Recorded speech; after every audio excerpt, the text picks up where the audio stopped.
Bonjour à tous ceux qui nous ont rejoints. Je pense que vous serez encore quelques-uns, vous êtes encore quelques-uns à arriver au fur et à mesure.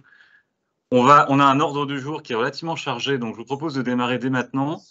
Bienvenue dans ce webinaire qui va durer une bonne heure, hein. On va partager ensemble finalement tous les éléments de présentation essentiels de Unicem Entreprises Engagées et des démarches que nous portons.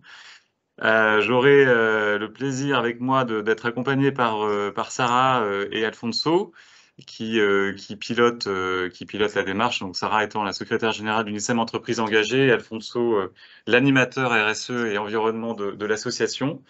Et puis on aura le plaisir également d'accueillir de plusieurs représentants d'entreprises qui vont venir témoigner en fait de ce que nous faisons au niveau d'UNICEM Entreprises Engagées et de l'intérêt de toutes ces démarches en fait pour nos entreprises.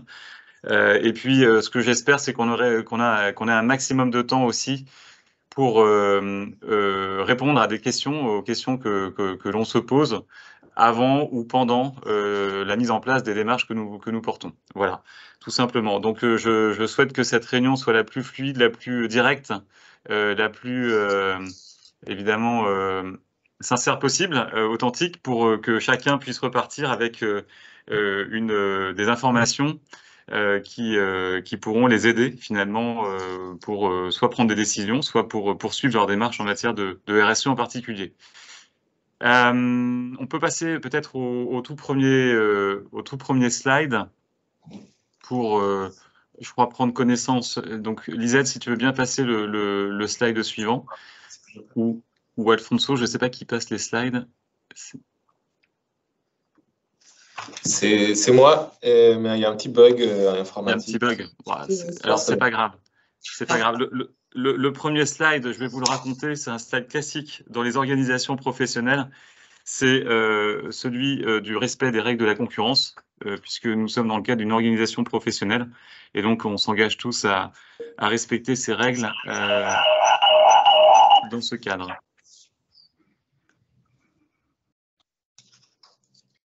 Alors, je vais aussi, au-delà des règles de la concurrence qu'on connaît tous, ben voilà, très bien. Merci Alfonso, ça a l'air de s'être rétabli.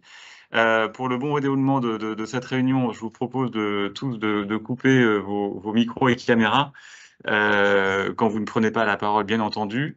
Et puis, si vous avez des questions à nous poser, vous pouvez utiliser le chat de cette conversation ou lever la main pour poser une question, puis ne pas oublier de la baisser une fois que vous avez pu poser votre question. Dernier point, c'est un webinaire qui est enregistré. Je crois que l'enregistrement a déjà commencé, il me semble, et qui sera ensuite mis en ligne par les équipes d'UNICEM Entreprises Engagées. Voilà, on s'est dit l'essentiel sur on va dire, les règles de fonctionnement de cette réunion. Et on va donc découvrir l'ordre du jour. Donc, on va prendre quelques minutes pour vous rappeler ou vous présenter ce qu'est Unicem Entreprises Engagées et en particulier pour vous présenter le label RSE, c'est-à-dire son fonctionnement, comment celui-ci est mis en œuvre, évidemment quels sont ses avantages. Et donc une fois cette partie relativement introductive étant passée, on pourra prendre le temps d'écouter un certain nombre de témoignages pour ensuite prendre le temps de se poser des questions et d'y apporter des réponses. J'entends en écho peut-être des micros qui ne sont pas coupés, donc vraiment je vous remercie de bien couper vos micros les uns les autres. Voilà pour le programme qui nous attend. Alors, je vais garder la parole quelques instants pour vous présenter en quelques mots l'association Unicem Entreprises Engagées, après quoi j'en donnerai la parole à Sarah qui pourra poursuivre sur un petit peu plus de détails.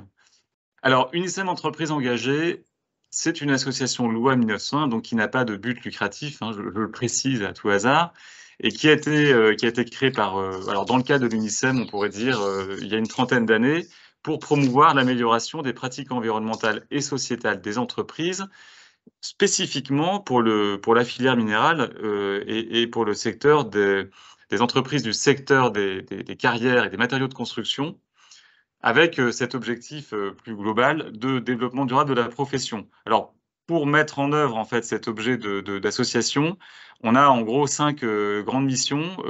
La première, c'est de piloter des démarches environnementales et RSE.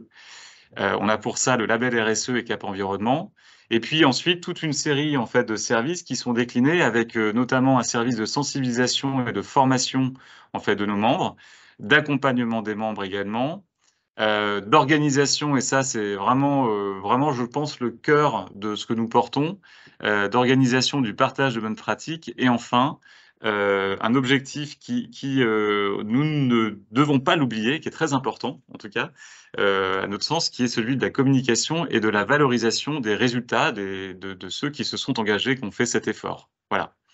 Voilà en gros pour les grandes missions. Alors, c'est une association, comme je le disais, qui a 30 ans maintenant, créée en 1992 dans un contexte un peu particulier où on commence à parler très fortement d'environnement.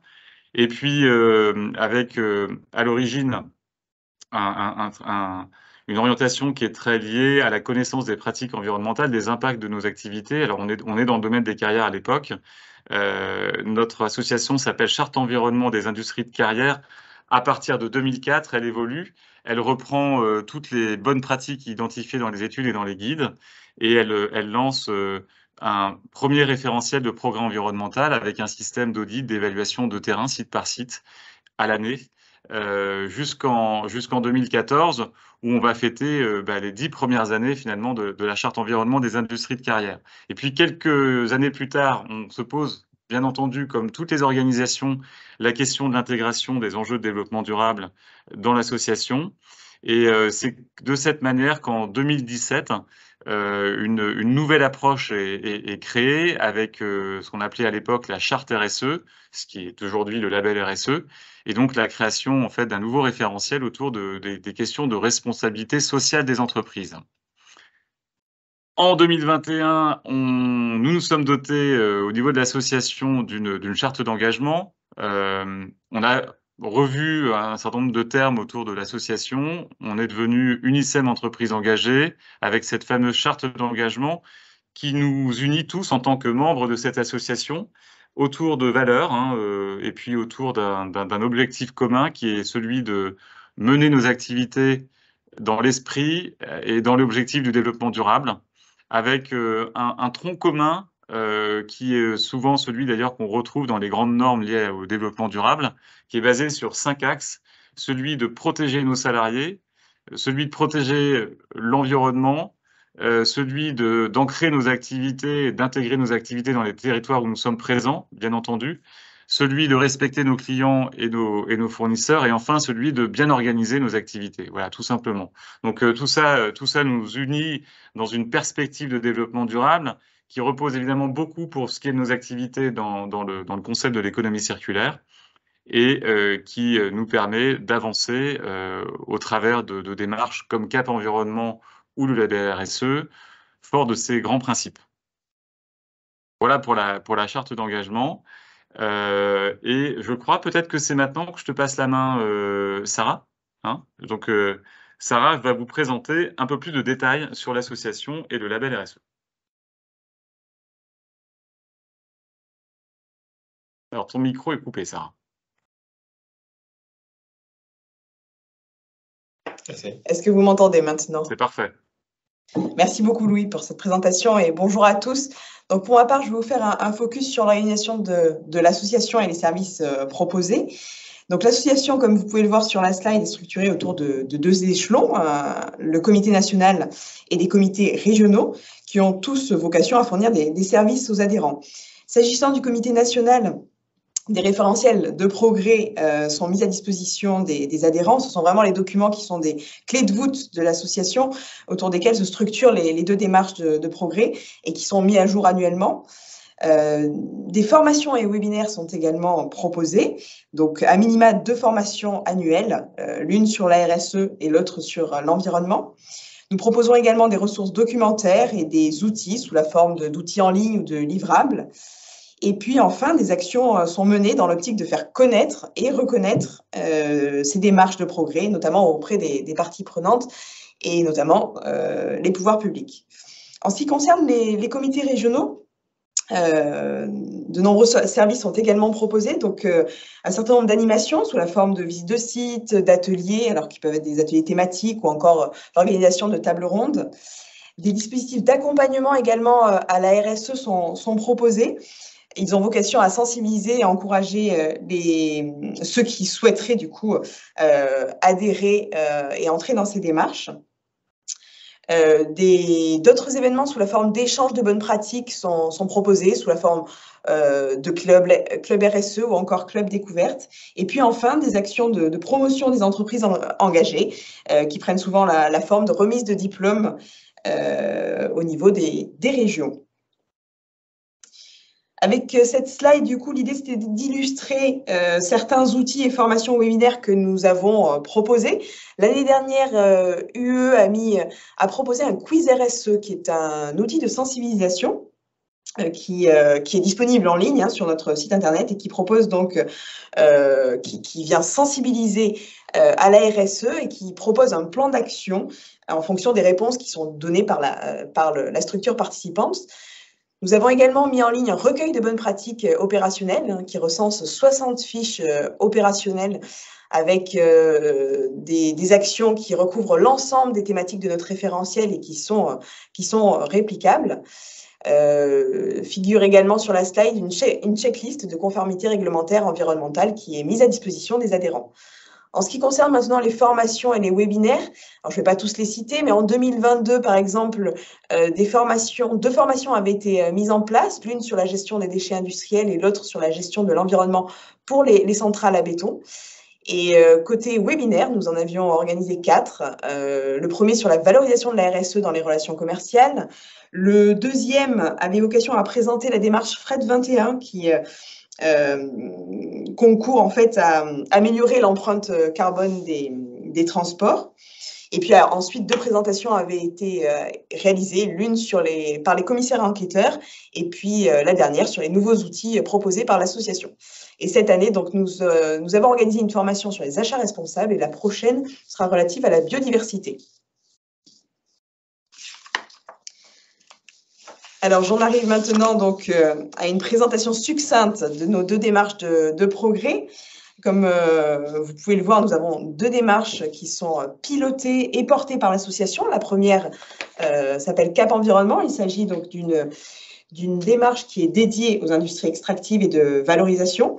Elle porte uniquement sur les enjeux environnementaux et est appliquée site par site. Elle est structurée en fait autour d'un référentiel d'audit répondant aux enjeux du secteur et répartie en 15 fiches thématiques. Et donc, elle prévoit l'accompagnement individuel par un auditeur conseil externe. La deuxième démarche s'appelle le label RSE. Elle est dédiée aux industries de la filière minérale, donc de façon plus générale. Elle inclut également le béton prêt à l'emploi. Il s'agit d'une démarche de RSE donc, qui couvre l'ensemble des enjeux de la RSE. Elle est appliquée cette fois-ci à l'échelle de l'entreprise.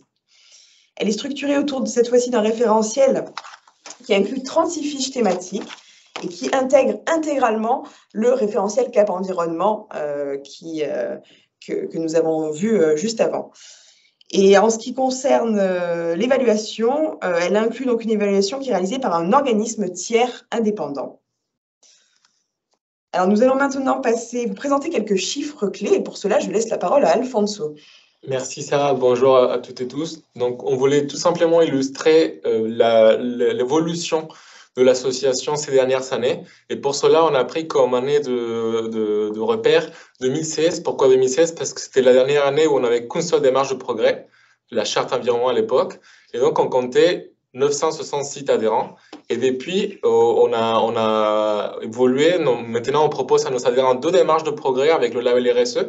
Et en tout, on a plus de 1700 sites adhérents. En termes de représentativité au sein de notre profession, on peut voir que si on prend par exemple la part de production, que pour Cap Environnement, on représente 40% de la production de l'UMPG. Et pour les RSE, on représente quasi 40% de la production du UMPG, encore une fois, et un petit peu plus de la moitié du SMPPE.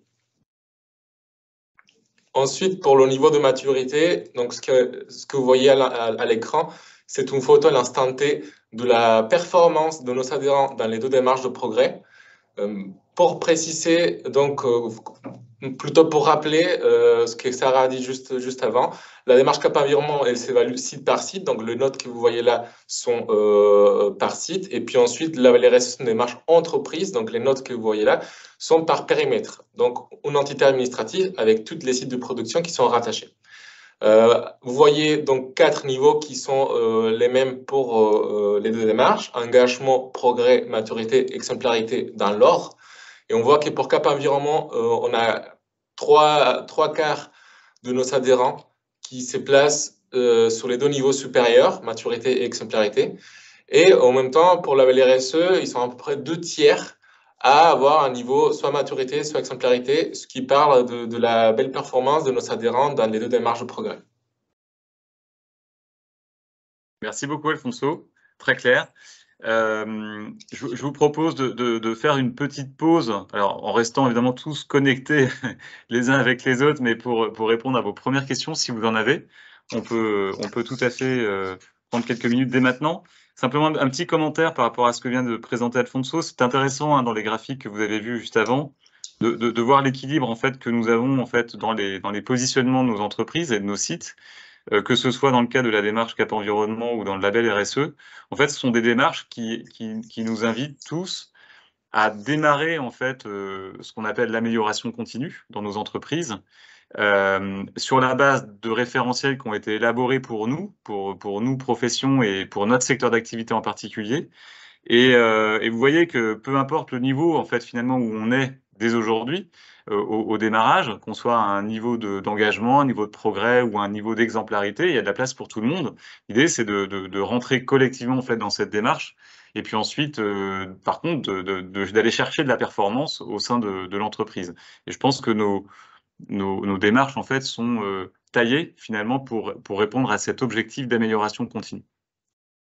Alors, si vous n'avez pas de questions pour l'instant sur, on va dire, des questions générales sur notre association, je vous propose d'enchaîner tout de suite sur la deuxième partie pendant laquelle on va rentrer un petit peu plus dans le détail sur le label RSE qui est la démarche la plus récente, hein, finalement, celle qui pose aussi le plus de questions de la part des entreprises parce que c'est vrai que c'est la démarche la plus complexe, on pourrait dire, mais qui pour autant est abordable par beaucoup de monde.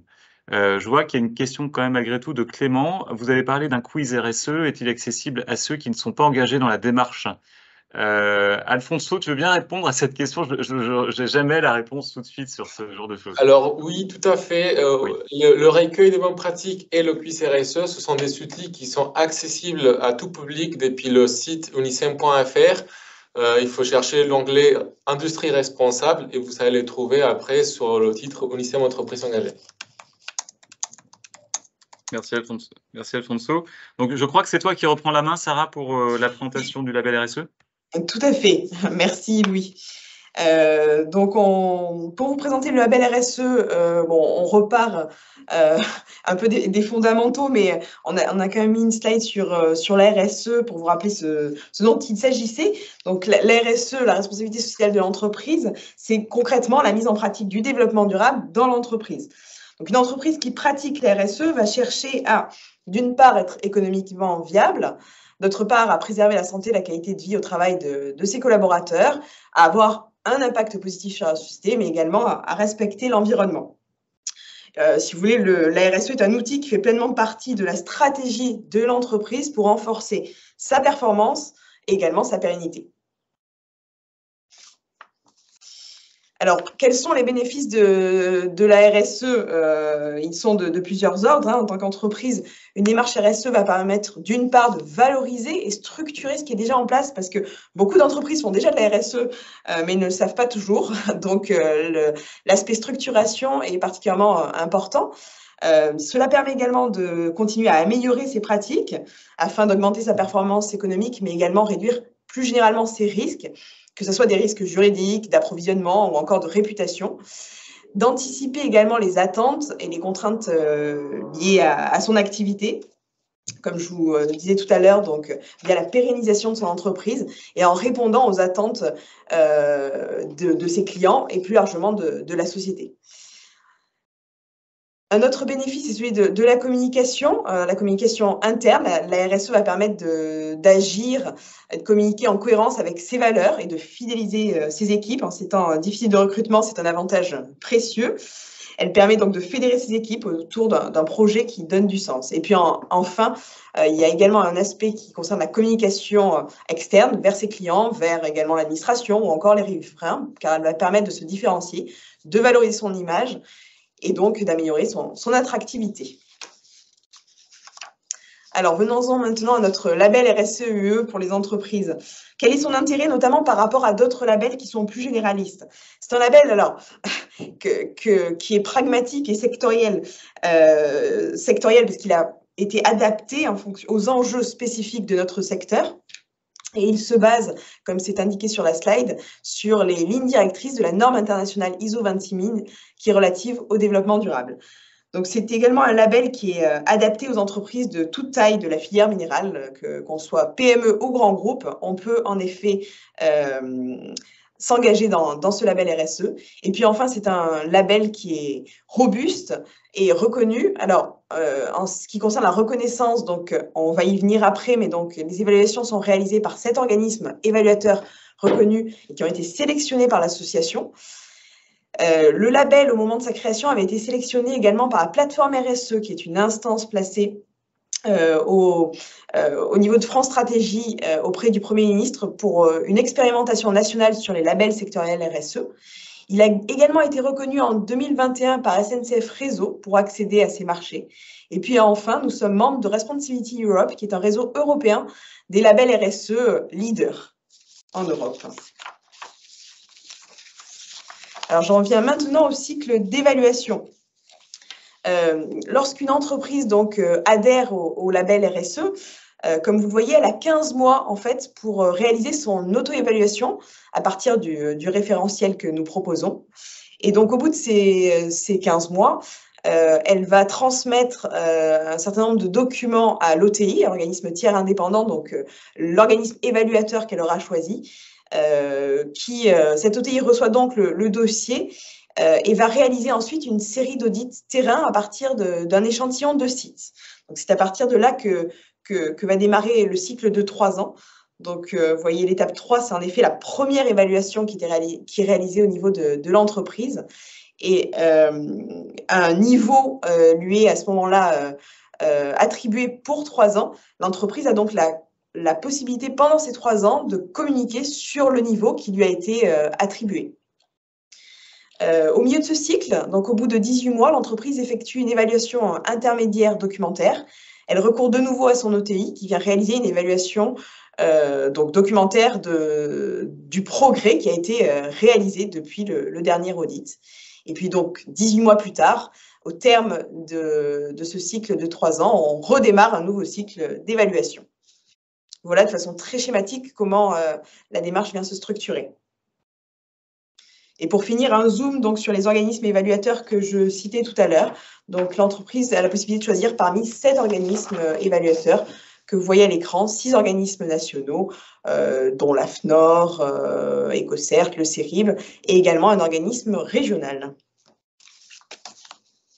Voilà, on va maintenant passer plus en détail le référentiel et je laisse la parole à Alfonso. Merci Sarah. Donc, tu l'as dit Sarah, notre référentiel, c'est une déclinaison sectorielle pragmatique de la norme ISO 26000. Pour ce faire, on a divisé les thématiques qui concernent notre profession en 5 axes thématiques que vous voyez à l'écran. Donc, en tout, on a 36 thématiques réparties entre l'axe gouvernance, environnement, ancrage local, capital humain et client consommateur fournisseur. Petite précision pour toute l'industrie extractive, la démarche CAP Environnement, elle se retrouve intégralement dans le label RSE. Donc, je vous sépare de 36 fiches thématiques. Donc, chaque fiche thématique est constituée de la même façon. Tout d'abord, il y a une partie d'introduction qui permet aux répondants, à l'adhérent, de se situer par rapport à la thématique, d'appréhender l'enjeu par rapport à son contexte, à son entreprise. Ensuite, il y a une partie liée aux pratiques divisé en niveau de maturité. Donc, l'idée, c'est d'une part que l'adhérent puisse se situer sur l'un de ces niveaux-là, et puis ensuite, s'il le souhaite, faire évoluer ses pratiques au niveau suivant, en prenant comme inspiration les exemples cités. La troisième partie, c'est la partie des indicateurs. Donc, chaque thématique a un indicateur attribué. Et donc, du coup, pour gagner plus de points, il y a des niveaux, il y a des seuils à obtenir. Puis finalement, il y a une partie de référence qui permettent du coup à l'adhérent de creuser, d'aller plus loin sur la thématique concernée. Donc, comment ça fonctionne la notation? Donc, chaque fiche thématique peut octroyer du coup jusqu'à 10 points. Donc, 6 points pour les pratiques, 4 points pour les indicateurs. Et ensuite, lorsqu'on additionne l'ensemble des notes des fiches thématiques, on obtient une note globale. Cette note globale va permettre à l'entreprise de se situer sur l'un des 4 niveaux dont je vous ai déjà parlé, donc engagement, progrès, maturité, exemplarité. Donc, pour les 2 premiers niveaux, il faut obtenir la note, la moyenne demandée pour chaque niveau. Mais pour les niveaux maturité, exemplarité, il y a des critères supplémentaires qui vont participer à la crédibilité et au niveau d'exigence de notre référentiel qui est fortement apprécié par nos parties prenantes. Donc, par exemple, pour maturité, donc, il y a la note moyenne à obtenir entre 60 et 79. Mais en plus, il faut que toutes les thématiques concernées soient traitées. Et ensuite, pour l'exemplarité, on retrouve la note moyenne, donc égale ou supérieure à 80. Toutes les thématiques concernées traitées. Et en plus, la note minimale de chaque thématique doit être 5.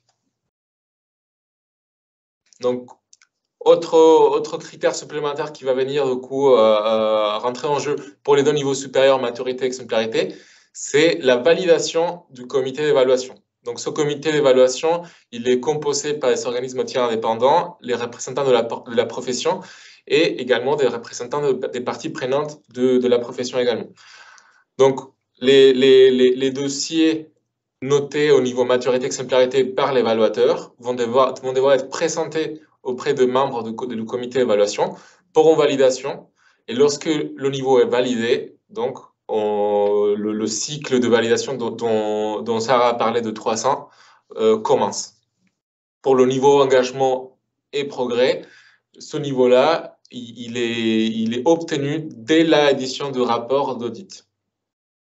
Donc, lorsque le niveau est validé, soit par attribution directe, soit par validation du comité d'évaluation, on vous met à votre disposition un ensemble des outils de communication tels que les panneaux d'entrée de site, des stickers, des logos numériques et aussi un diplôme qui pourrait être aussi mis en valeur lors des animations régionales comme les remises de diplômes notamment. Donc, Sarah a parlé des services et des outils qu'on met à votre disposition pour l'ensemble des adhérents. Là, l'idée, c'est de vous préciser qu'il y a des outils spécifiques pour le lancement de la démarche, tels que le QCRSE, le guide en 10 étapes pour la mise en place de la démarche et un dispositif d'accompagnement régional qui est composé en tout par 5 journées d'accompagnement, dont 3 journées en atelier collectif et 2 journées en accompagnement individuel. Et tous ces dispositifs-là sont à disposition des non-adhérents qui souhaitent du coup intégrer le LAELRSE. Et en plus, une fois que vous adhérez, vous pouvez accéder aux formations et webinaires et aux outils qui sont déjà à disposition de l'ensemble des adhérents de l'association. En termes de coûts, il faudrait prendre en compte 2 coûts différents. Un coût qu'on va dire fixe lié à la cotisation annuelle à l'association, qui peut être de 247 € hors taxe par site par an pour les sites du SMBPE, de 334 € hors taxe et par site pour les sites de toute autre branche de l'UNICEM, et ensuite de 600 € hors taxe et par site pour les sites qui n'adhèrent pas à l'UNICEM. Donc ça, c'est un coût, on va dire, fixe, auquel il faudra ajouter le coût de la prestation de l'audit. Pour Cap Environnement, c'est la dernière année, 2023, c'est la dernière année où on a 2 systèmes différents de financement, mais à partir de 2024, on n'aura qu'un seul, c'est celui de financement direct auprès de prestataires. Il faudrait compter en moyenne 1 000 € hors taxe par audit et à un rythme de tous les 18 mois idéalement. pour le label RSE, c'est déjà le cas. Donc, on a un paiement direct auprès de prestataires, un coût moyen de 1 200 € hors taxe par journée d'évaluation et un rythme de 18 mois. Merci beaucoup Alfonso d'avoir terminé par ce côté important qui est le nerf de la guerre, qui est souvent aussi le financement. Il fallait qu'on en parle. Et alors, Alfonso t'a donné les grandes lignes hein, sur le financement, mais si vous avez besoin d'un petit peu plus de détails les uns ou les autres, je vous recommande vraiment de contacter Sarah ou Alfonso, en fait, qui vous feront à la limite une petite analyse un peu plus précise par rapport au profil de votre entreprise, au nombre de sites notamment de votre entreprise, et pour avoir une évaluation un peu plus fine de ce que peut coûter en fait au bout du compte l'engagement à Unicem Entreprise Engagée et l'évaluation externe.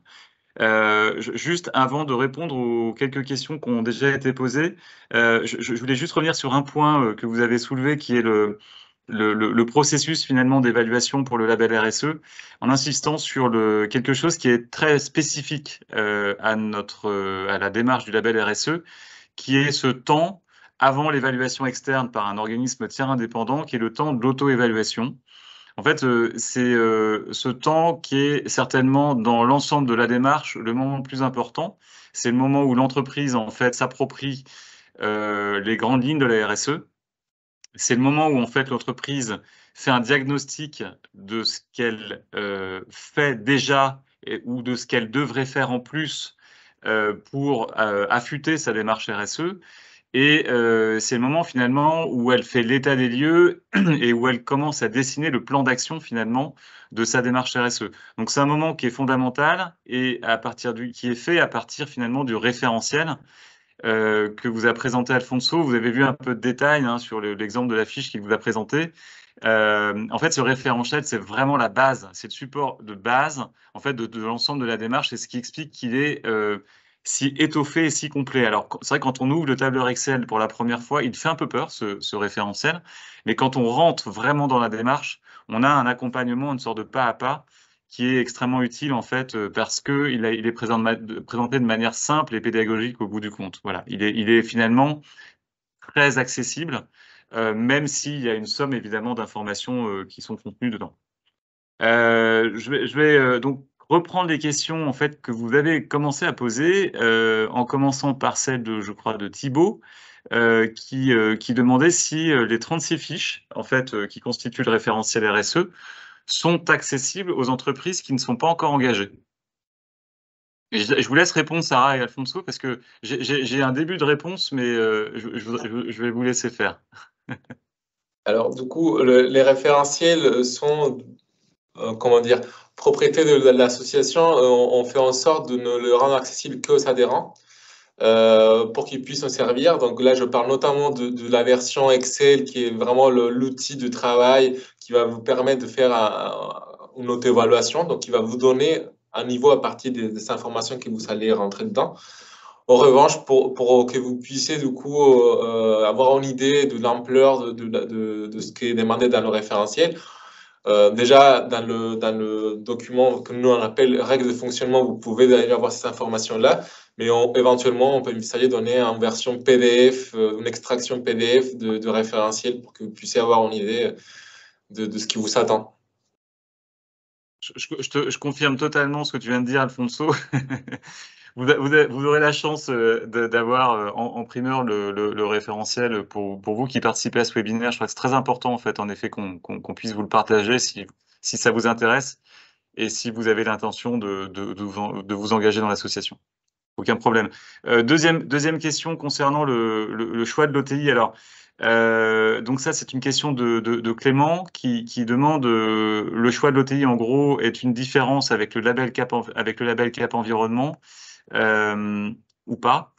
Alors, Alfonso, Sarah, je vous laisse répondre, puis j'apporterai un complément s'il le faut. Mais en gros, comment on procède pour le choix de l'OTI dans le CAP environnement et comment on procède pour le label RSE? Ok, pour CAP environnement, pour les deux démarches, on a un ensemble d'organismes, on va dire des bureaux d'études habilités pour évaluer ces démarches-là, qui ne sont pas forcément les mêmes, même s'il y en a quelques-uns qui font les deux. Comment ça se passe pour le choix? La démarche CAP Environnement, elle est déclinée par région. Donc, en fait, on a des bureaux d'études habilités par région. Donc, tout simplement, il faudra nous dire, lorsque vous adhérez, les sites concernés. Et nous, on va vous fournir directement la liste des auditeurs habilités dans les régions qui vous concernent. Pour les RSE, Sarah l'a montré, les bureaux d'études, pour la plupart, il s'intervient au niveau national. Donc là, du coup, on va dire que peu importe la région, vous pouvez accéder au même bureau d'études. Donc là encore, lors de votre adhésion, on vous donne le catalogue d'OTI et du coup, à vous de choisir lequel vous convient le mieux.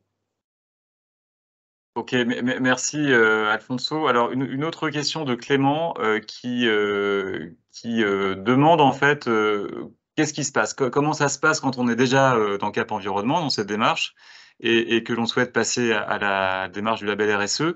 Et en gros, est-ce qu'il y a un surcoût? Alors il y a pas de surcoût en fait, hein, Clément. C'est deux démarches qui sont dans une continuité parfaite. À partir du moment où vous êtes déjà dans Cap Environnement, vous avez déjà une adhésion qui est en cours pour votre ou vos sites engagés dans Cap Environnement. Donc ça ne change pas, ça ne va pas changer la cotisation finalement à Unicem Entreprises Engagées. Ce qui va changer en revanche, c'est la prise en charge financière de la prestation d'évaluation. Jusqu'à présent, je pense que c'était couvert, enfin je ne sais pas dans quelle région vous êtes, mais ça devait être couvert par des cotisations régionales ou en tout cas des fonds régionaux d'UNICEM Entreprises Engagées. À partir de 2024, comme l'a dit Alfonso, il n'y aura plus d'appel à cotisation en fait régionale, donc vous n'aurez plus à payer de ces cotisations en fait au niveau de la région. En revanche, vous pourrez payer directement le financement, en fait, enfin, vous pourrez payer directement en fait le montant des audits, notamment de l'évaluation RSE qui sera menée dans votre entreprise. Voilà, c'est ça qui va changer. Et alors, pardon, j'interviens directement. Et j'ai quand même cru voir qu'il y avait un léger surcoût sur l'audit, c'est ça? En fait, il y a un... Vas-y, Alfonso, je t'en prie. En fait, il faut juste prendre en compte que chaque bureau d'études, que ce soit pour Cap Environnement ou la LRSE, il va proposer ses propres tarifs avec même des ristournes de fois à la clé, notamment pour la RSE. Donc, en fait, nous, on a contractualisé des seuils pour chaque bureau d'études, mais ce ne sont pas les mêmes seuils. Donc, ça fait que chaque bureau d'études, il va quand même proposer des tarifs légèrement différents. Donc, ce que vous avez vu à l'écran, ce sont des moyennes. Et oui, il y a peut-être un léger surcoût. Après, ce qu'il faut voir, c'est que pour Cap Environnement, le prix affiché, d'ailleurs, je peux le mettre, voilà. Le prix affiché, c'était par audit. Et pour la LRSO, c'est par journée d'évaluation. Alors, en effet, dit comme ça pourrait être la même chose, mais il y a une différence, c'est que pour le label RSE, lorsque vous savez plusieurs sites, l'évaluation s'est faite par échantillon. Et donc, de ce fait, si vous savez 10 sites, vous allez être évalué en 3 ou 4 sites. Donc, en fait, ce surcoût-là, quelque part, il est compensé par le principe d'échantillonnage. Donc, c'est pour ça on vous invite vraiment, lorsque vous adhérez, à faire un devis, ou si vous adhérez pas encore et vous citez, à nous contacter pour vous donner une estimation au plus près de votre réalité, en fonction du nombre de sites, des démarches que vous savez en parallèle, tout ça.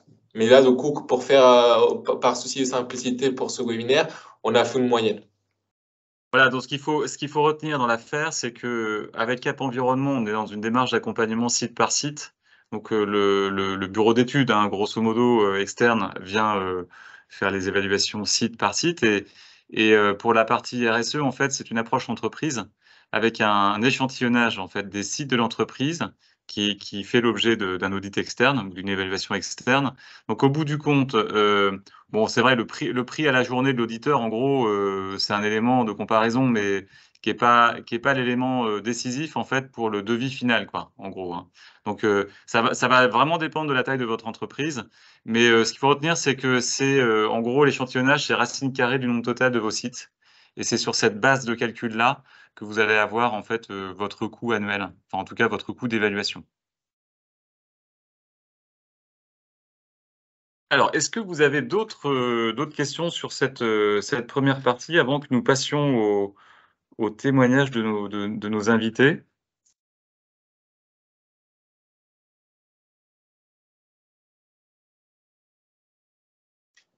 Pas pour l'instant. Je vous propose de passer à la question, à la partie suivante avec nos grands témoins, que je remercie évidemment chaleureusement d'avoir accepté de participer à ce webinaire. Donc on accueille Loïc Savoie qui est chez Permat, chargé de la qualité, sécurité, environnement. Eva Catalan chez Colas et ainsi que Stéphanie Faure. Voilà, vous vous occupez d'environnement et de RSE toutes les deux chez Colas. Et enfin Ronan Mahé, qui est directeur commercial chez SACAP. Donc on a vraiment 4 profils un petit peu différents, des profils d'entreprise également très très différents. Et c'est ça qui est intéressant aujourd'hui, c'est de pouvoir avoir votre regard sur ces démarches en fait, en particulier sur le label RSE, et au bout du compte sur ce que ça vous apporte dans votre entreprise, parce que c'est quand même ça qui nous intéresse aujourd'hui. Alors on va peut-être commencer par Loïc. Loïc, si vous voulez bien, alors en gros, je crois, hein, dans le déroulement de votre intervention, qui va durer, je l'espère, pas plus de 5 minutes, pour qu'on puisse laisser un peu de temps aux questions et réponses. Après une rapide présentation de votre entreprise, en gros, l'historique de votre démarche, etc., vous allez pouvoir nous parler un petit peu du dispositif d'accompagnement qui avait été mis en place et auquel vous avez pu prendre part. Et également nous parler des obstacles en fait, hein, que vous percevez aujourd'hui dans le déploiement de cette démarche. Et enfin, vous allez nous dire si, dans ce qu'on vous apporte avec les outils, les services proposés par une SEM entreprise engagée, vous avez des clés pour lever ces éventuels obstacles. J'espère que oui, mais vous allez nous le dire. En 5 minutes, ça va faire court, mais on va essayer. Exactement. Allez, ça va aller, ça va aller. Merci à vous. Bonjour à toutes et à tous. Donc, Loïc Savoie, je suis chargé QSE chez Permat.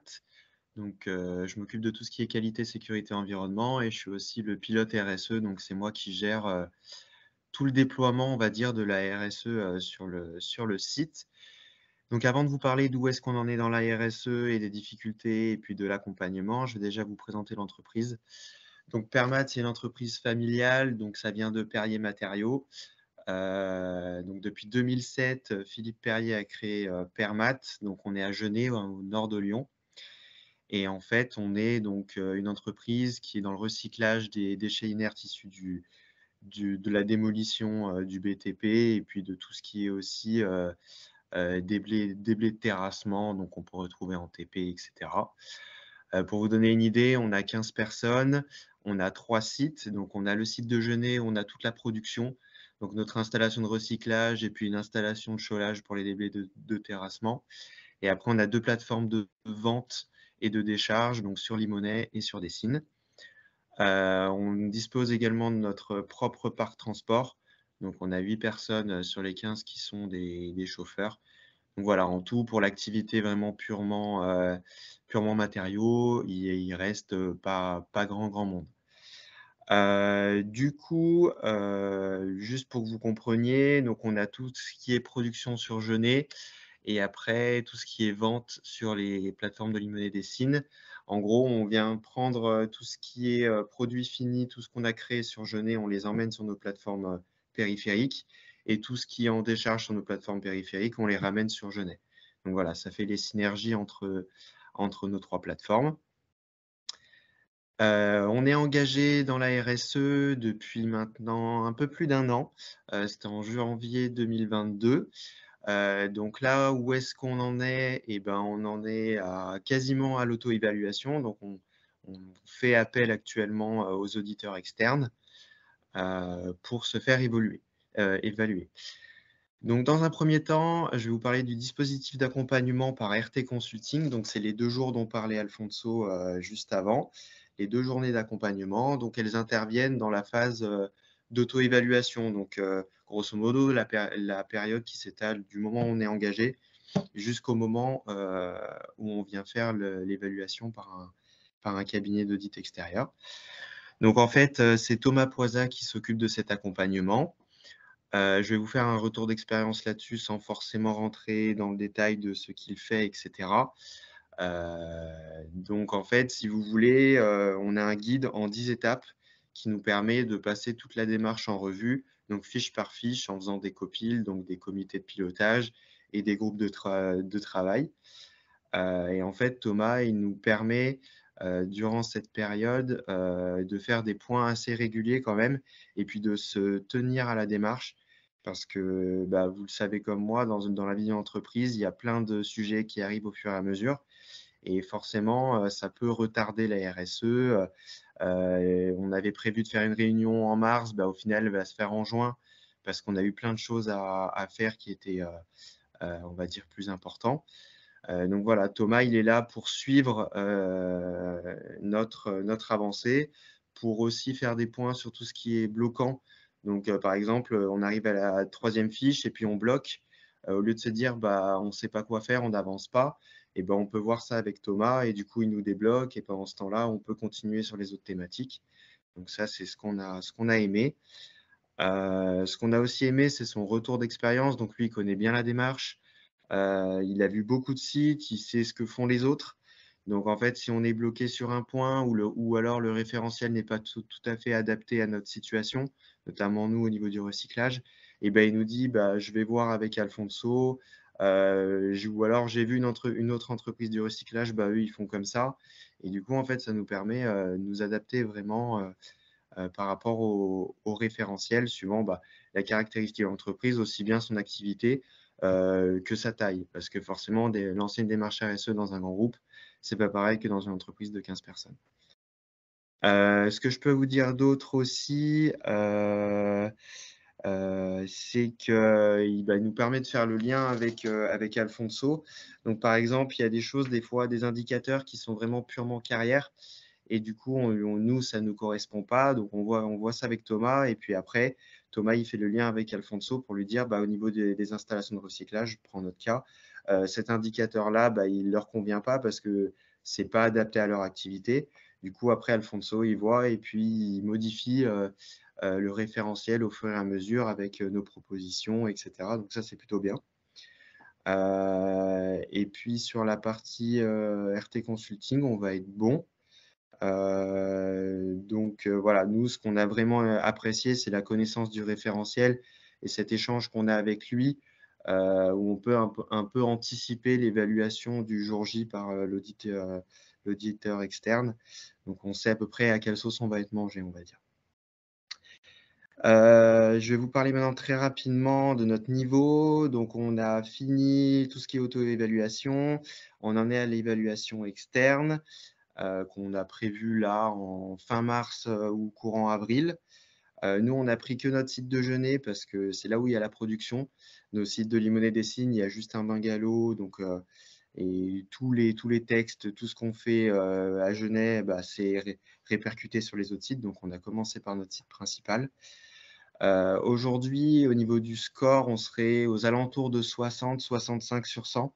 Donc, on serait au niveau maturité. C'est ce qu'on va essayer d'avoir. Mais comme le disait Alfonso, en fait, il y a plein de choses qui sont mises en place de base et qu'en fait, on ne s'en rend pas forcément compte. Mais en fait, une fois qu'on fait les 10 étapes et qu'on fait l'auto-évaluation, on se rend compte qu'en fait, on fait des choses qu'on ne valorise pas forcément et qu'il faut bah, communiquer dessus ou du moins plus le valoriser et puis le mettre en avant, on va dire. Et après, dans tout ce qui est difficulté, nous, surtout, ce qui nous a impacté, c'est la partie fournisseur. Parce qu'étant une petite entreprise, on n'a pas tout ce qui est politique d'achat responsable.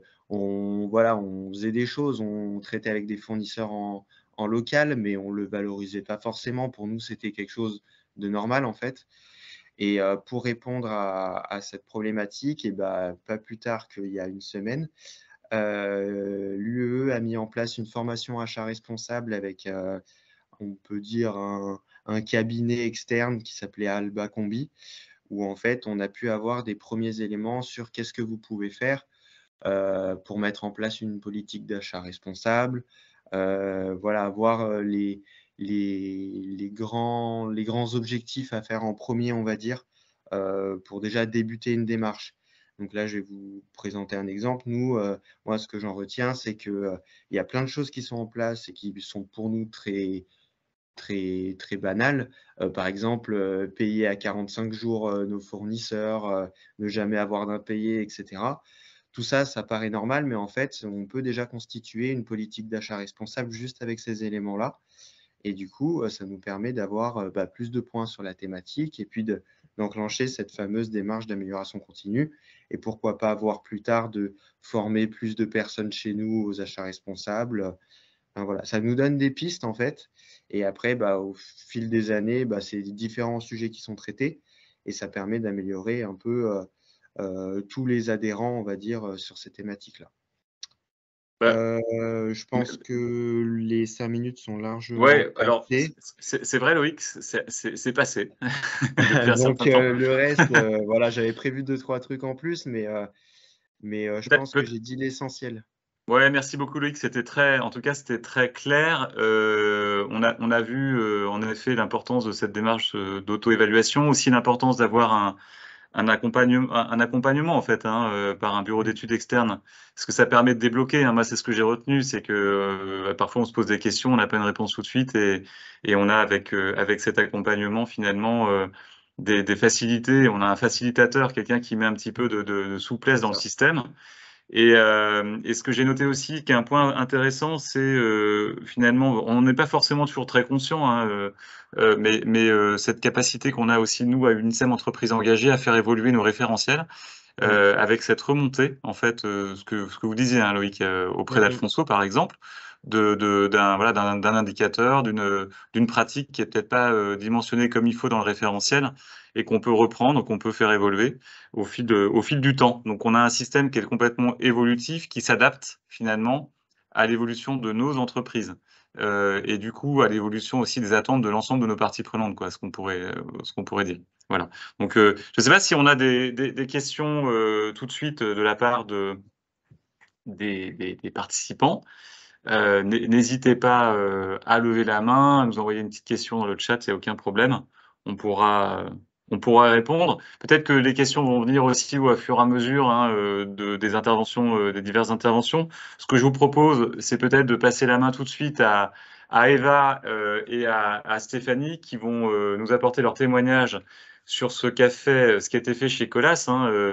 Alors là, on est dans un profil d'entreprise complètement différente. On est dans un groupe, une entreprise qui est structurée à un niveau international et qui a certainement, j'imagine, pas mal de démarches en cours dans les tuyaux depuis des années en matière d'environnement et pourquoi pas en matière de RSE.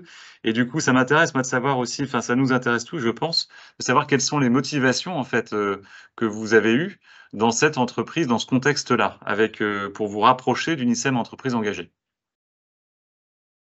Merci en tout cas de nous donner la parole. On a préparé quelques slides, alors rapides, mais c'est juste pour resituer CMSE, effectivement, le grand périmètre engagé dans la démarche RSE.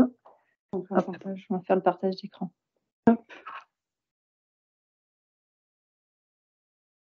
Est-ce que vous voyez notre écran? Oui, merci. Donc, juste pour resituer le contexte, effectivement, donc on fait partie du groupe Colas. On est la partie CMSE, c'est Carrières et Matériaux du Sud-Est. Donc, on a 69 sites engagés. On a des carrières, des plateformes de recyclage, des centrales à béton, des usines de préfa. On fait de l'accueil aussi d'inertes sur nos sites de carrière. Et on a à peu près 460 collaborateurs sur notre entité.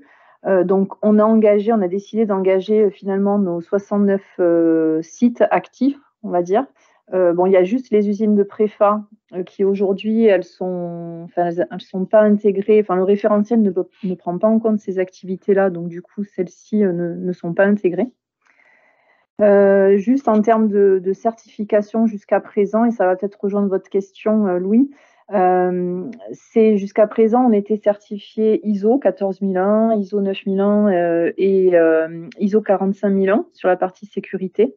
On avait bien sûr le marquage CE ou le marquage NF pour nos centrales à béton. La plupart de nos carrières étaient aussi adhérentes à Cap Environnement.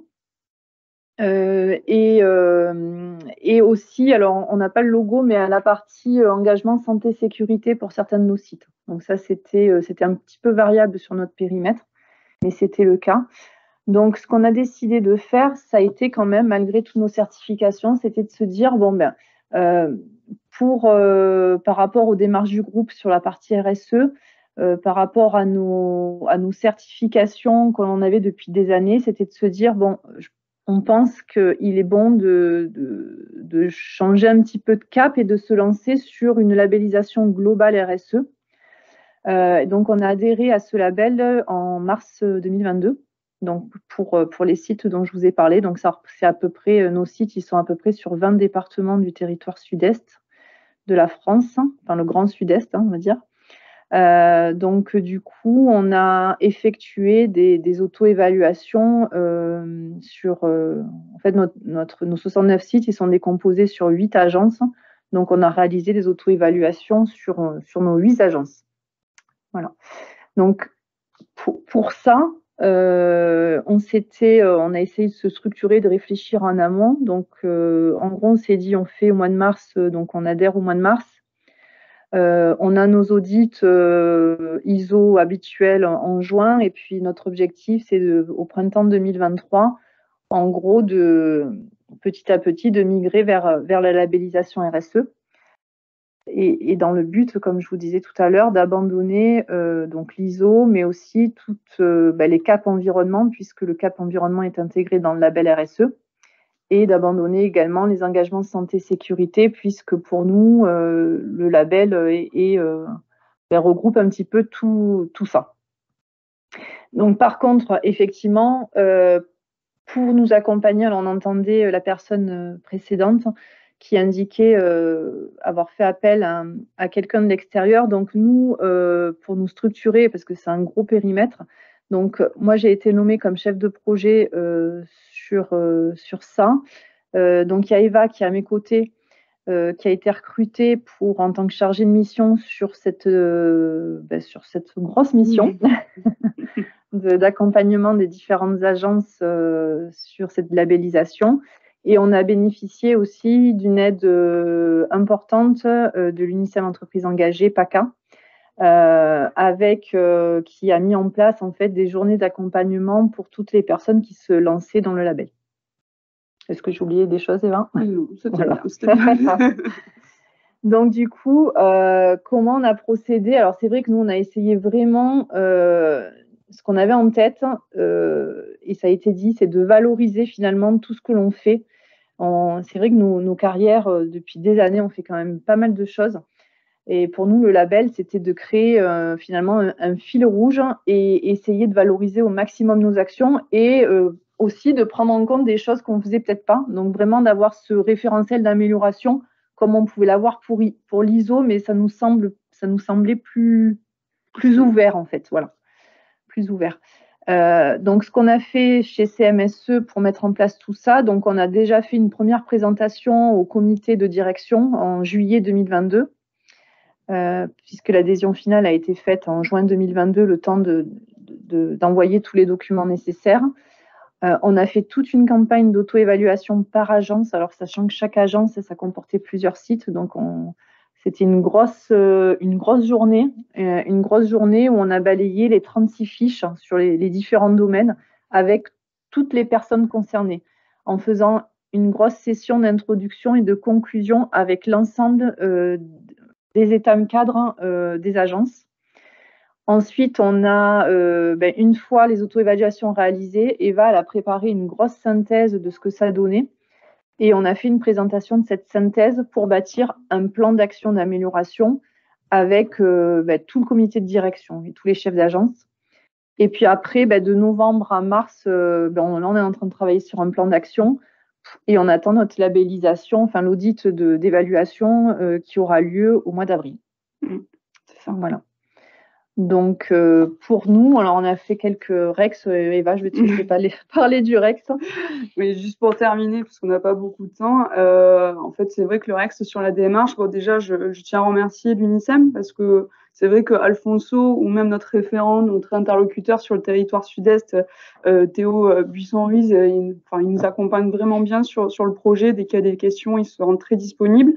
Je pense que c'est très important, surtout quand on est sur une envergure comme la nôtre, à l'échelle d'un groupe, d'avoir une réelle implication de la direction pour que ça puisse vraiment diffuser, mais jusqu'à nos compagnons et nos collaborateurs qui sont sur les sites.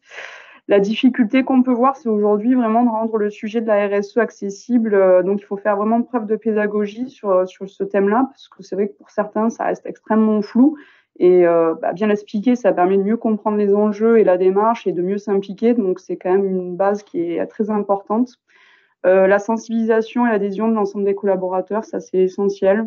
Après, on trouve les outils comme on peut en fonction de la disponibilité. C'est vrai que nous, on a un territoire qui est assez important. On ne peut pas forcément être au plus près des équipes. Donc, d'avoir peut-être des référents par agence, dans notre cas, ça peut être une idée à moyen terme qui est intéressante pour continuer à faire le projet. Et c'est vrai que moi, ce que je vois également pour un retour d'expérience, c'est surtout la confusion de la démarche RSE où on a du mal à comprendre, surtout sur les sites, que la démarche RSE, c'est une démarche globale qui va déjà englober la démarche QSE qui est en cours. Donc, il y a beaucoup de choses qui sont faites, qu'il y a énormément de réglementaires vis-à-vis des AP. Et c'est vrai qu'ils font souvent un raccourci, comme quoi c'est seulement de la QVT, de la biodiversité, donc des choses qui sont annexes. Donc il faut vraiment ramener ça au cœur de l'activité pour la rendre essentielle et pas dire que c'est quelque chose d'accessoire et qui n'est pas essentiel. Ça, c'est un discours que j'entends très régulièrement. Donc c'est bien de remettre les choses à plat sur le sujet. Et je précise aussi de se donner le temps et les moyens de réaliser de mettre en place la démarche, très important. Nous, c'est vrai qu'on on a beaucoup travaillé, ça allait très vite. On est passé des auto-évaluations qui ont été réalisées au mois de septembre-octobre et aux audits de certification qui arrivent dans 2 semaines à peu près. Donc, c'est important de mobiliser tout le monde, d'avoir le temps et les moyens humains pour le C'est déployer. important d'avoir Eva, la présence d'Eva, elle a été vraiment pour nous hyper importante pour avoir quelqu'un qui allait piloter, qui allait se mettre à disposition des différents interlocuteurs du label RSE. Donc, c'est pour nous, c'est vraiment, c'est primordial en fait. Ça a été vraiment primordial. Ouais. Merci beaucoup. Moi, alors, merci d'abord pour la transparence en fait des informations que vous nous donnez et de votre démarche parce que vous nous livrez finalement un petit peu le cœur du réacteur. En fait, on comprend que dans une entreprise importante comme la vôtre, qui est déjà très structurée autour de démarches certifiées, etc., vous avez mis quelques mois. Et vous avez mis, si j'ai bien compté, 9 mois ou une petite année. Donc, il y a un temps de gestation, si je peux me permettre ce parallèle, qui est important et qui est valable pour tout le monde en fait. Qu'on soit un groupe, une PME, c'est exactement la même chose pour tout le monde. Il y a un temps d'appropriation, de préparation, d'intégration. Il faut rentrer dans les 36 fiches. Et il faut se projeter, il faut planifier, il faut parler au personnel, il faut aller voir les acteurs de terrain. Faut les informer de ce que l'on fait déjà, qu'ils comprennent un petit peu, et puis les accompagner dans le même sens que là où on va nous tous ensemble. Donc on voit bien. Moi, ce qui m'intéresse aussi, c'est je dis aussi un petit peu pour dédramatiser l'appréhension de la RSE par les entreprises en général. Qu'on soit une grande entreprise ou une petite entreprise, en fait, on a à peu près la même chose à faire, simplement sur des périmètres différents. Mais on a toujours la même préoccupation, et c'est ça le plus long, qui est d'aller emmener, en fait, embarquer dans la démarche nos équipes de terrain. C'est toujours un petit peu la même chose et la même difficulté. Voilà. Et ça prend toujours un an, en fait. C'est toujours un peu comme ça. Voilà. Et donc, merci pour votre témoignage et la clarté de tout ce que vous nous avez présenté. Et je vous souhaite bonne chance pour la notation finale, parce que c'est bientôt, au bout du compte. Merci. C'est vrai que c'est un super, les auto-évals, c'est une super vision globale des choses sur une entité. Donc, c'est vrai. C'est un super outil. C'est un outil qui permet de tout remettre à plat, je pense, pour tout le monde. Et juste pour faire un retour, les chefs d'agence étaient assez surpris quand ils ont fait les auto-évaluations. Et après, on va laisser la parole au suivant. Excusez-moi. Mais ils ont été surpris parce qu'ils ont trouvé que c'était très concret. Ils avaient eu en tête une démarche RSE qui soit un peu plus, on va dire, light. Et voilà, comme on disait, avec l'amalgame sur ce que peut être la RSE. Et ils ont été surpris par justement des indicateurs, voilà, des sujets qui étaient très concrets sur leurs activités finalement et pas autre chose. Le vrai avantage aussi par rapport à nos normes ISO, c'est que voilà, on parle vraiment métier. Voilà. Merci en tout cas Eva et Stéphanie pour votre témoignage. Alors je vais prendre à la volée 2 ou 3 petites questions qui ont été posées dans notre chat et je vais demander peut-être à Clément de nous préciser sa question. Clément. Oui, pardon. Je suis dans une situation qui est assez similaire à votre situation antérieure, donc tous les ISO plus cap environnement. J'avais des trucs à reprendre. Et donc, Alors, juste Clément, une seconde, voilà. Clément. Carole, est-ce que vous pourriez couper votre micro, s'il vous plaît? Pardon. Merci beaucoup. Allez-y, Clément, excusez-moi. Pardon, oui, donc je disais que j'étais dans une situation assez similaire à celle que vous aviez précédemment. Et je me rends pas compte de l'ampleur. Je suis surpris que vous ayez mis autant de temps pour basculer sur la démarche RSE. J'arrive pas à comprendre exactement où se font les différences. C'est-à-dire que les démarches précédentes, on les met. Bon, cap environnement, j'imagine, on retrouve, mais le reste, ça vous a fait une grosse différence. Et quels services, par exemple, ont été concernés qui ne l'étaient pas avant?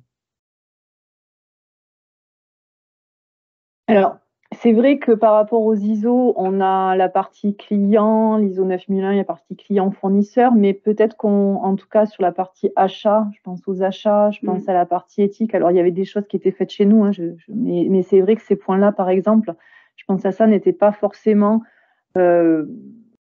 approfondis plus dans le cadre des ISO. Voilà, je pense à ça, mais c'est vrai qu'après, les ISO englobent déjà pas mal de choses. Mais c'est vrai que là, en étant un référentiel plus métier, plus poussé sur certaines thématiques, je trouve que ça nous fait gagner des choses. Mais après, voilà, l'ISO nous a beaucoup apporté aussi, elle nous a permis de nous structurer. Mais voilà, je ne sais pas si j'ai répondu à votre question. Si, moi, une chose qui m'effraierait, ce serait de laisser tomber l'ISO sécurité. Là, c'est quelque chose qui nous ferait assez peur. Vous retrouverez dans le label RSE la même structure que ce que vous aviez en matière de sécurité avec l'ISO? Alors, il y a des choses qui sont un petit peu différentes. Ce qui est très poussé, ce que je remarque, moi, ce qui est très poussé dans le label RSE, c'est la partie, on se focalise sur notre personnel, sur la partie transport, sur la partie tiers, en fait, extérieure. Donc ça, c'est vrai que ça nous a poussé là-dessus, alors que l'ISO sécurité, c'est plus global. Donc des fois, en fait, finalement, on se focalise peut-être sur nos collaborateurs et on a moins eu tendance à se focaliser sur les extérieurs, les tiers, les transporteurs, alors que quand même, c'est des choses importantes. Voilà, j'ai en tête ça. Sur lesquels, par exemple, nous, on a mis un plan d'action, ce qu'on n'avait pas fait initialement depuis les années où on est certifié ISO. Après, nous, l'ISO, vraiment, ça nous a beaucoup aidé. Moi, je suis chez Colas depuis longtemps. L'ISO, vraiment, je trouve que ça nous a vraiment structuré. Et en fait, ces modes d'organisation que l'on a mis en place dans le cadre de l'ISO, on ne les abandonne pas du tout. En fait, on continue. Mais du coup, on a considéré, alors être assez mature maintenant et de pouvoir un peu s'en détacher, de se tourner vers le label. Voilà. Merci beaucoup. Ouais, merci pour la question est excellente et merci pour la réponse. En effet, c'est vrai qu'ISO apprend à construire un système de management. Hein. C'est l'affreux jargon de l'ISO, mais il faut c'est le fameux planifier, agir, etc. Et ça apprend un peu ce process en fait d'amélioration continue. Après, certification ou pas certification, c'est un petit peu la suite logique, mais une fois qu'on a acquis le process, c'est vrai que une certification ou une autre, à la limite, c'est pas finalement ce qui est le plus important. Je prends la dernière question avant de donner la parole à Ronan, qui nous attend avec impatience. La question de Damien, qui est de savoir en fait si le label RSE est bien construit sur le socle de la norme ISO 26000. Alors oui, bien entendu, en fait, c'est à partir des lignes directrices de la norme ISO 26000 que le label RSE a été construit. c'est un croisement en fait entre la norme ISO 26000, donc la norme ISO 26000 pour tout le monde, ce sont les lignes directrices en fait qui encadrent la responsabilité sociétale des organisations ou des entreprises. Et on retrouve dedans les questions de protection de l'environnement, des droits de l'homme, de gouvernance, etc., etc. Donc, c'est finalement ce qui cadre finalement les 5 axes de notre référentiel. Et puis, deuxième élément, en fait, pour bâtir ce référentiel, ça a été ce qu'on appelle, alors dans l'horrible jargon RSE, l'analyse de matérialité, c'est-à-dire d'identifier les grands enjeux, finalement, qui sont les plus importants à prendre en considération dans notre secteur d'activité. Et quand vous prenez la norme ISO 26000 plus les enjeux les plus prégnants pour nos activités de la filière minérale, grosso modo, ben vous arrivez à un référentiel comme celui du label RSE. Voilà comment c'est fait. Alors Ronan, à nous. Bonjour à tous, je vais faire succinct pour capter l'attention de nos auditeurs. Donc une présentation, donc nous l'entreprise SACAB, on est basé en Normandie, à Caen. On est exploitant d'un gisement de sable alluvionnaire et nous sommes une PME d'une vingtaine de CDI. Dans l'historique de l'engagement RSE, on s'est engagé fin 2018, donc ça date déjà de quelques temps, pour être accompagné par l'antenne locale de l'UNICEF Normandie et être accompagné par un bureau d'études extérieures. Faire cette démarche nous a permis de nous lancer dans la démarche RSE et nous a permis de bien nous permettre d'appréhender ces éléments. Le point de départ pour nous, c'est aussi que la direction, donc mon PDG, ainsi que moi-même, étions convaincus de l'importance de la démarche RSE. Aujourd'hui, moi, je suis pilote RSE. Dans une PME, on a beaucoup de casquettes. Mon poste principal étant celui de gérer l'activité commerciale, mais on a une structure qui est très courte dans notre entreprise. Donc moi, je me suis porté volontaire pour être le pilote RSE avec ma direction. Et je reviendrai tout à l'heure dans les limites que ça peut-être avoir en termes de développement. Donc suite à l'audit accompagné par l'organisme extérieur, on a ensuite engagé donc en 2021 et 2024 la certification, je dirais, officielle par un organisme qui était pour nous GeoPlus, et on est aujourd'hui engagé dans une démarche progrès. L'importance, en effet, le point de départ, et c'est ça qui a été toujours le fil conducteur, c'était qu'on était convaincus de l'importance de cette démarche. On était déjà engagé au niveau de la charte environnement depuis de nombreuses années. Et moi qui m'occupais de l'activité commerciale, j'avais du mal à faire le lien direct entre la partie environnement qui est très centrée forcément sur la partie exploitation, hein, qui est le cœur de nos métiers. Mais pour autant, j'avais du mal à le relier dans mes actions commerciales. Quand j'ai découvert la partie RSE, avec mon directeur, on a rapidement vu l'intérêt transversal qu'avait la démarche, qui prenait en compte l'aspect environnement, la partie commerciale, la partie managériale et beaucoup d'autres actions. Et donc, c'est pour ça qu'on a laissé de côté la partie environnement, en tout cas le cap environnement, pour l'intégrer directement dans une fonction plus générale, tournée autour de la démarche RSE.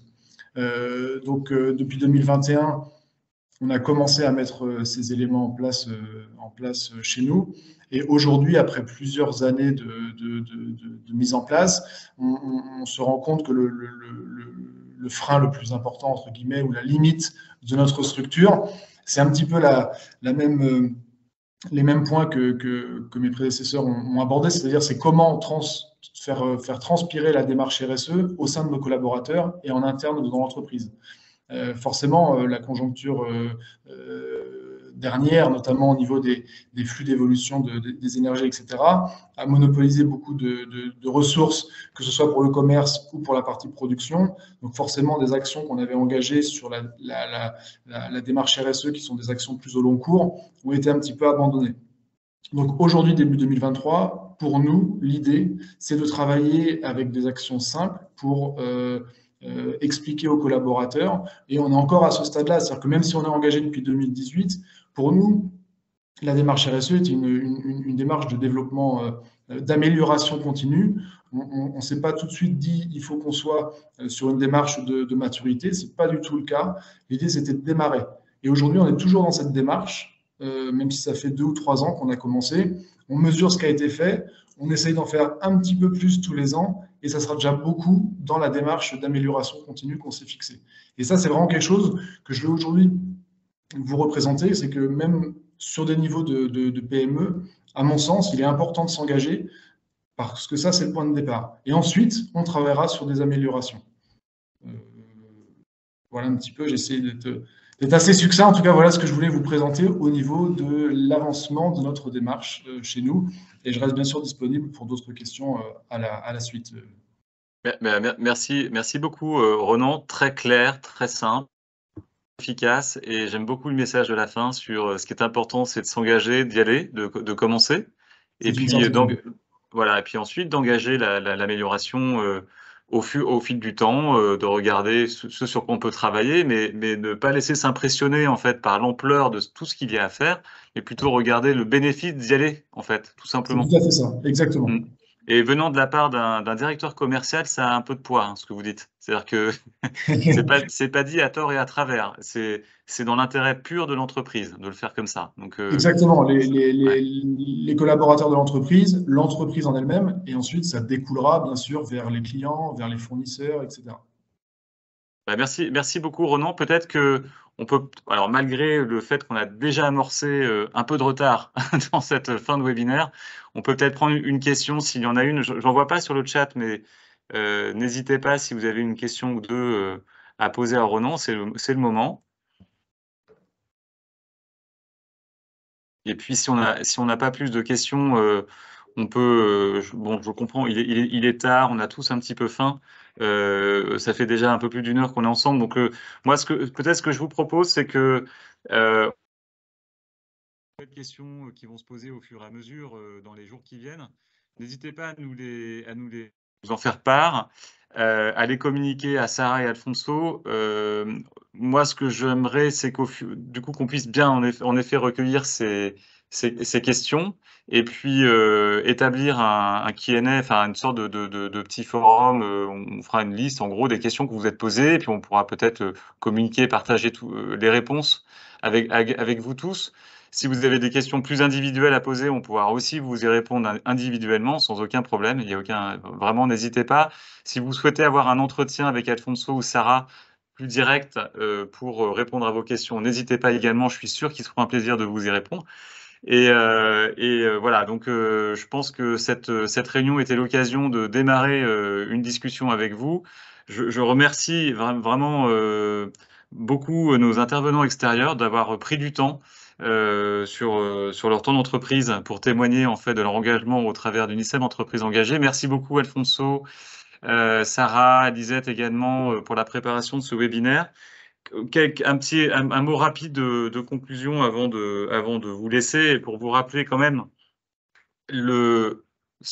ce qui, à mon avis, est un point fort en fait dans la démarche que l'on propose au niveau du label RSE et ce qui peut vous donner confiance en fait pour un engagement à venir, c'est que on est dans une démarche qui repose sur deux piliers. Le premier, c'est évidemment l'accompagnement, vous l'avez bien compris, c'est l'accompagnement par évidemment des équipes d'UNICEM Entreprises Engagées, qu'elles soient au niveau national mais aussi en région. Je crois que c'est Théo qui était cité tout à l'heure. Enfin, voilà, c'est vraiment l'accompagnement local et national en fait de la démarche. C'est l'accompagnement aussi par des consultants, par des équipes externes qui sont sélectionnées par UNICEM Entreprises Engagées et on prend du temps pour ça, sachez-le.